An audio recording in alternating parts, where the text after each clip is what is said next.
Bonjour à tous et merci de nous rejoindre pour cette nouvelle édition du rapport vidéo mensuel consacré du coup en ce début janvier à la rétrospective de l'année 2021 et à de la prospective pour celle de 2022.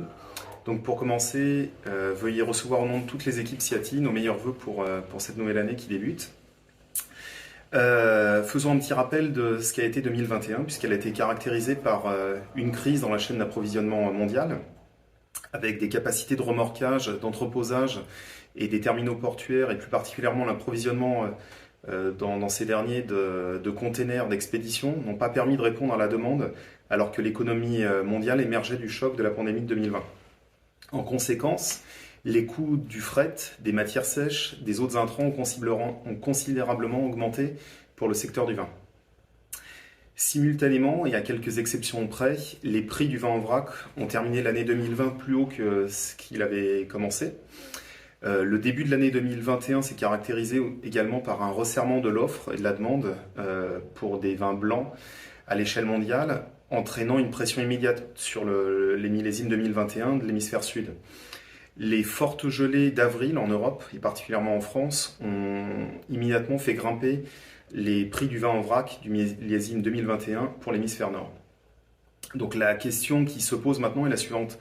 Comment est-ce que les consommateurs réagiront lorsque toutes ces augmentations de coûts se répercuteront sur le prix de vente, et notamment dans les rayons des magasins au premier trimestre 2022 ? Certains craignent que les consommateurs commencent finalement à réduire un peu leurs dépenses cette année, car il faut rappeler que l'inflation commence à se faire clairement sentir dans l'économie en général. Pour rappel, sur 12 mois, elle se situait actuellement entre 4 et 6% pour les zones USA, Royaume-Uni et dans la zone euro en général. Donc commençons notre panorama des pays de l'hémisphère sud par l'Argentine, qui arrive en 2022 avec des stocks importants de vins rouges génériques et de cépages de bonne qualité, notamment sur Malbec. Les prix sont en hausse par rapport à il y a 12 mois, mais restent cependant très compétitifs au niveau international.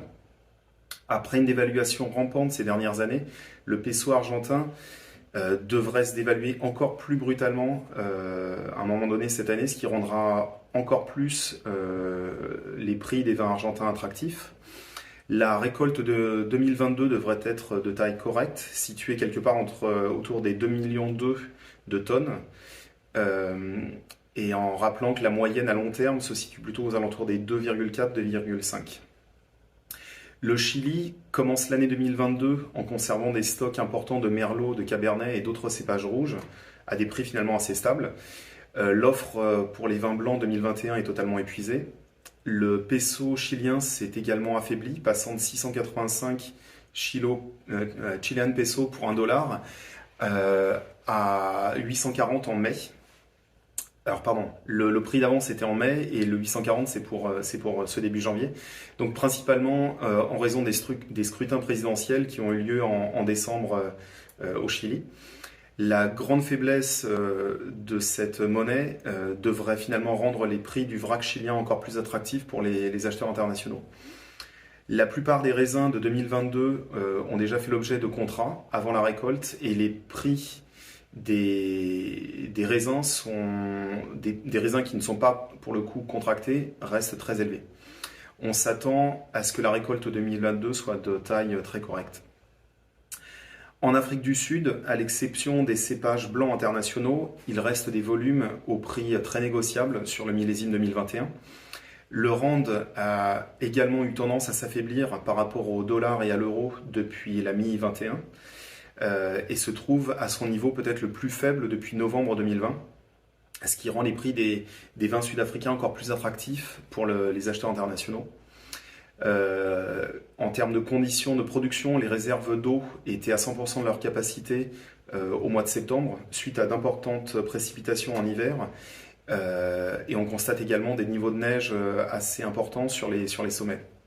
Donc par conséquent, pour la troisième saison consécutive, la sécheresse ne semble pas être à envisager pour la récolte 2022 qui sera donc de bonne taille.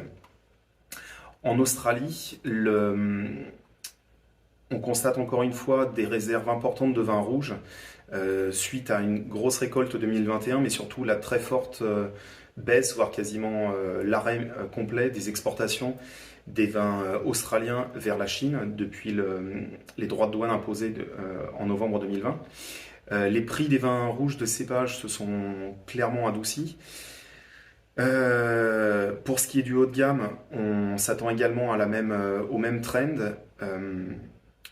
Uniquement finalement la demande et les prix des vins blancs restent stables, voire augmentent légèrement. Les niveaux d'eau sont également corrects dans les zones de culture grâce à d'importantes précipitations hivernales. En Nouvelle-Zélande, le Sauvignon blanc 2021 est épuisé après encore une fois une très faible récolte sur ce millésime. Les premières indications suggèrent que la récolte 2022 sera de taille moyenne et donc légèrement supérieure à la moyenne. Les prix pour autant du Sauvignon blanc Nouvelle-Zélande devraient rester stables et à un niveau qui était très élevé, malgré donc cette forte récolte envisagée pour 2022. Pourquoi donc cette stabilité elle est principalement liée en fait à la forte demande, bien qu'un point d'interrogation en fait puisse apparaître dans cette équation, car de nombreux acheteurs ont été contraints ou ont souhaité finalement chercher des alternatives finalement à ce Sauvignon blanc néo-zélandais sur le millésime 2021. Donc le point d'interrogation, c'est de savoir si malgré des volumes cette année, est-ce qu'ils reviendront en fait aux achats sur le millésime 2022. En hémisphère nord et en Californie, la disponibilité de vin en vrac dans la Central Valley est limitée et ce qui est disponible est à un prix élevé dans une perspective historique. Les premières transactions de cotation tentatives de cotation sur les raisins de 2022 de la Central Valley sont en cours, mais il y a souvent en fait une disparité dans les attentes de prix entre les acheteurs et les vendeurs, ce qui rend finalement les transactions assez difficiles. Les acheteurs potentiels de raisins ou de vin en vrac souhaitent des prix plus bas, car les prix en rayon du vin augmentent. Les bonnes pluies et les chutes de neige de l'hiver ont apaisé finalement les craintes de sécheresse concernant la récolte 2022. Mais encore une fois, pour le coup, le pays aurait besoin d'encore plus de précipitations pour reconstituer complètement ses réserves d'eau après ces 2 dernières années de très forte sécheresse. En France, les disponibilités sont limitées pour les vins blancs génériques et les cépages dans le sud de la France sur le millésime 2021. Il en va de même pour les vins rouges premium, le pinot noir ainsi que les rosés haut de gamme. Nous pensons toutefois que des lots qualitatifs sur ces segments réapparaîtront sur le marché d'ici le printemps pour diverses raisons. Donc la première, les petits producteurs, enfin les caves particulières, libéreront sûrement des vins qu'ils avaient gardés. Des options donc qui devaient être exercées ne le seront pas. Et surtout, on s'attend à une réduction des volumes de sortie en grande distribution.